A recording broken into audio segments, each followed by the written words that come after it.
ஆண்டவர் நமக்கு ஏன் இப்படிப்பட்ட வாய்ப்புகளை தருகிறார் அப்படின்னா, அவர் எதை விரும்பவில்லை தெரியுமா? ஆண்டவர் கேட்கிறார், விழுந்தவர்கள் எழுந்திருக்கிறது இல்லையோ, வழி தப்பி போனவர்கள் திரும்புகிறது இல்லையோ. சரி, விழுந்துட்டேன்னு சொல்ற, எத்தனை பேர் விழுந்தாங்க? விழுந்தவங்க எல்லாம் எழும்ப மாட்டாங்களா? வீழ்ச்சி என்பது மனுஷனால பலவீனம் உள்ளவன் விழாத மனுஷனே கிடையாது. இந்த உலகம் பொல்லாங்கனுக்குள் கிடக்குது. ஆண்டவருடைய கொஸ்டின் என்னன்னா, ஏன் விழுந்தேன்னு கேட்கல, ஏன் நீ இன்னும் எழும்பாம இருக்கேன்னு கேட்கிறான். வழி தப்பி போனவர்கள் திரும்புகிறது இல்லையோ. ஆண்டவரை நான் ட்ராக் மாறிட்டேன், ஏன் ட்ராக் மாறினேன்னு கேட்கல. அவர் ஏன் இன்னும் திரும்பாம? இஸ்ரவேல் ஒரு வேலைக்காரனோ அப்படின்னு கேட்கிறார். அவன் வீட்டில் பிறந்த அடிமையோ, ஏன் கொள்ளையானான்? ஏன் கொள்ளையானங்கிற வார்த்தைக்கு சரியான அர்த்தம் என்ன தெரியுமாங்க?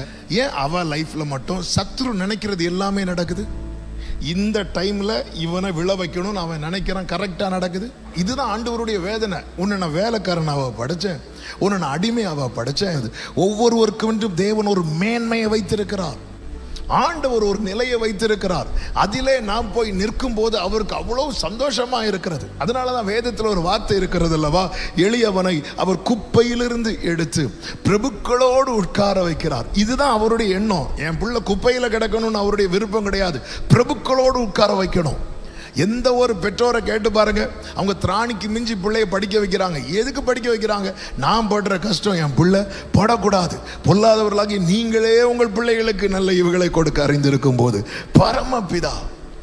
ஆண்டவர் விழுந்து கிடக்கிறவனை தூக்கவும், ஆமென், வழி தப்பி தெரிகிறவனை ட்ராக்ல கொண்டு வரவும், அடிமையா இருக்கிறவனுக்கு விடுதலையும் வாழ்வையும் கொடுக்கவும் தேவன் விரும்பி சித்தம் கொண்டு ஆண்டவர் இப்படி ஒரு வாய்ப்பை, இந்த செகண்ட் சான்ஸ், இதை கர்த்தர் நமக்கு கொடுத்திருக்கிறார்.